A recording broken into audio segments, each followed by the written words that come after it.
Buying a new Toyota Tacoma is a lot like ordering food in 2025. You get the $8 burrito, but then you upgrade to steak.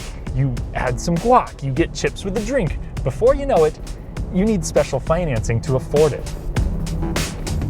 The Tacoma SR is the chicken burrito with no guac and a cup of water. It largely satisfies the same needs, but it's a different experience and it's considerably cheaper. Under the hood is a 2.4 liter turbocharged inline 4. It uses the same commercial grade turbocharger and overbuilt coolant system. There's just no oil cooler this time around, and they've detuned this a little bit, so it doesn't make quite the same amount of power, and it also has a smaller tow rating. Briefly, if you enjoy fun, detailed car content, consider subscribing and hitting the notification bell. Thank you. I'd also like to thank Royal South Toyota in Bloomington, Indiana for letting me test drive this bare bones Tacoma. The staff are friendly and knowledgeable. If you're in the market, check them out. So the base Tacoma is down a little on performance, but what else are we missing? Let me show you. Underneath the hood is where we'll actually see there's no insulation. Now, honestly, a lot of Tacomas don't have this. I even drove mid $40,000 spec SR5s that don't get this. And why this is such a big deal is that this engine is pretty noisy. It almost sounds like a fictional alien. It kind of like chatters. While it is disappointing that this now starts in the mid $30,000 price range, you are still getting body color painted fenders, front bumper, and this huge chin spoiler, which I guess a lot of people won't like, but you can remove that with a few bolts. I have alloy wheels here because this is the double cab. Every truck will come standard with proximity entry, but it's only on the driver door here with the SR. Kind of a weird omission, but hey, this is all about saving money, so I'm cool with that. You now have rear disc brakes, but they did go without the coil springs, so if you notice here, we got some leafs. Around back, you might notice that we have no sliding rear window. We also don't have a damped tailgate. Funny enough, those are two things that you don't get as standard with the SR5 anyway, so I mean, you're spending over $40,000 to get those things. Though Toyota believes that only princesses who spend big bucks on their trucks deserve a painted rear bumper. And weirdly enough, this trailer hitch is something that you actually have to go with the double cab in order to get. So I don't know why the access cab people wouldn't just get the trailer hitch either, but you know, that model's cheaper. So if you're looking at just cheap utility, you might be really tempted to just pick up a used Tacoma, and I can't really blame you for that. However, the big reason why you want to go with the new one is the interior. So to start things off, we have much better seats. Well, really just a better driving position. So I'm 6'3", and now I'm actually very comfortable cruising with this thing on the highway. And I like that even here at the base level, we do have a lumbar adjustment. And this is just all around shaped much better than it was before. That's probably my favorite change that they've made with this truck. We also have a new interior that is much more tech savvy, though the SR still takes the most basic approach in the lineup. Starting things off, we have the 8-inch touchscreen. Its response time is quick enough. The resolution and brightness are also sufficient so that you can actually use it in bright daylight with no problems. We have big old knobs here, no automatic climate control because it's not necessary, and then we do have a partial digital gauge cluster here that is at least very configurable. And if you're wondering, the base sound system still has tweeters up front, so it's actually not all that bad. Like any entry-level Tacoma from the past. everything in here is a cheap plastic. But the build quality feels solid in most places. The elbow rests are padded, the storage is excessive. It still has the masculine Tacoma design. You have gunmetal accenting here. They also play around with the textures to really make you feel that Y chromosome in your blood if you got it. But even if you don't, it's just, it's very truck. But we still have a huge back seat. I'm just playing. This is definitely going to make most adults cry, but honestly, I don't think any mid-size truck is really trying to be a family vehicle. So this, take me to the airport really quick, it would work. Plus, we still have pretty good storage. And the SR still has the durable composite bed with the practical rail system. The only disclaimer is that if you want a base model with the 6-foot bed, you have to get the access cab, which will also scrap the rear seats for storage. Despite being throttled down, this 2.4 liter still pulls pretty hard, and I think the power band is basically ideal for truck use. So we're gonna make 228 horsepower here and around 240 pound-feet of torque, and that power is going to be routed through either an 8-speed automatic or a 6-speed manual transmission. Yes, you can get the stick shift in the base model once again.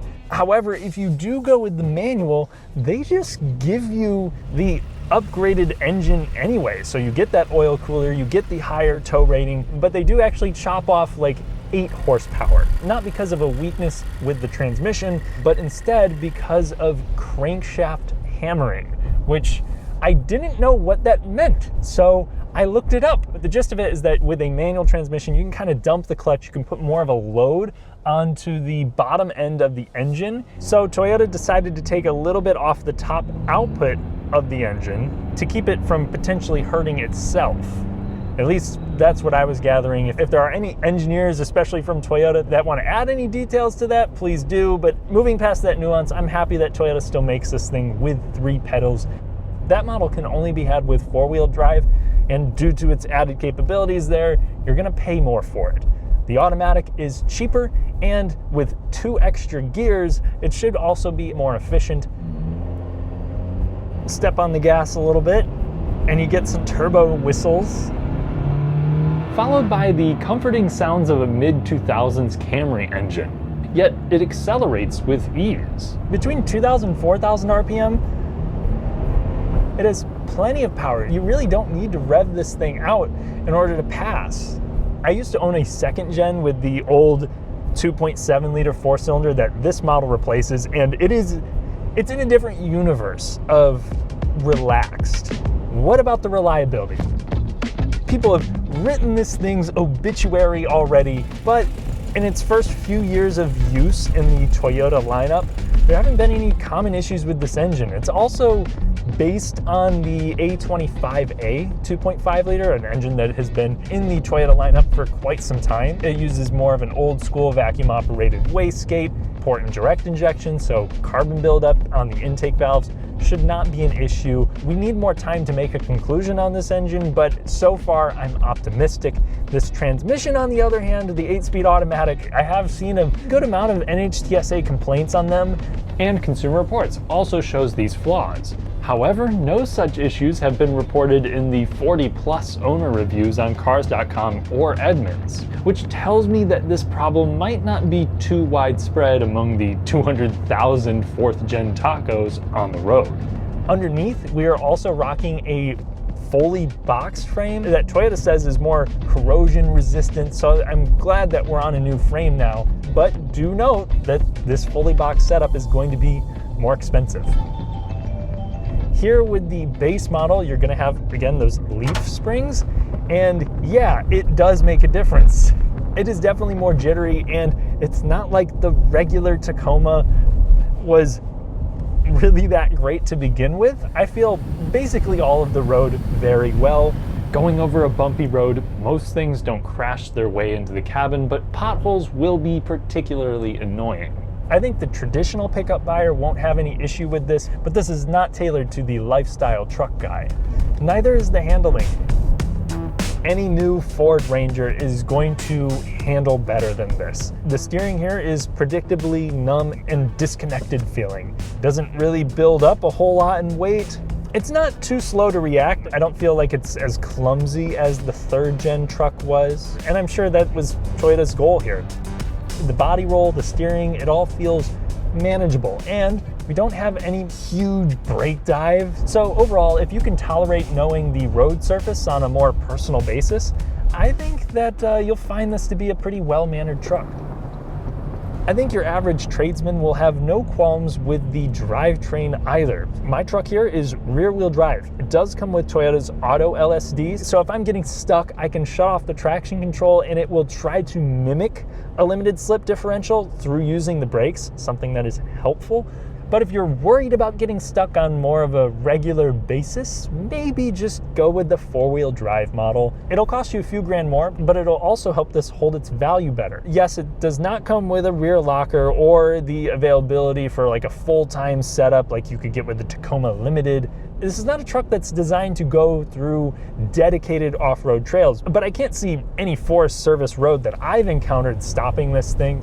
So long as the road isn't terrible, this would actually be a pretty good vehicle for long distances, because even at my height, I can stretch my legs out. Wind and road noise for a vehicle that's, well under 40 grand is not bad. And this comes with Toyota's latest adaptive cruise and lane centering, which I found to reduce fatigue, though I do wish for this, entry-level, bare-bones model that we could save a few more dollars and just cut all that tech, but maybe that wouldn't have made much manufacturing sense. If you're looking at basic mid-sized trucks, the Tacoma SR is priced similarly to the competition. It can't tow as much as the entry-level Ranger or Frontier, yet the comfortable interior, functionality, and reputation are valid points of persuasion here. If you've decided on a taco, you should also ask yourself why you want a truck. Because I think for the people who need one, the SR is honestly the one that I would recommend. Unless you're getting it purely for towing, that 3,500 pound tow mark is just, it is disappointing to me that they wouldn't just throw on the oil cooler or whatever to help it tow at least enough to maybe pull another car. But outside of that, you still have the modern amenities that you probably care about. You have a durable composite bed, a trustworthy nameplate. We'll see if the powertrain holds up in the long term, but yeah, this gives you everything that you need. And if you decide to upgrade to the SR5 or the TRD off-road models, you almost need to get packages to make the trucks feel any nicer than this, to be honest. So at that point, you're now well over 40 grand. You want to get the TRD off-road, but add, leatherette? Yes, you do get a lot of things, but now, we're talking another Nissan Versa on top of this price tag. And I think as a work vehicle with this kind of power output, it is more than enough truck. For more of the lifestyle buyer, I would probably just spend more. The ride quality improvement will be noticeable. Stuff like your TRD Sport and Off-Road have a sharper aesthetic, a little bit more features, and they tow more. All that said, I do find this truck charming. This spec just makes me feel like I'm getting the most for my money. Sure, it's more expensive than Tacomas used to be, but it's also a better truck than it used to be, so long as you've finished mourning the V6. Thanks for watching, and thank you to my channel members for helping me improve my video quality. Consider joining for additional content. I'll catch you in the next one.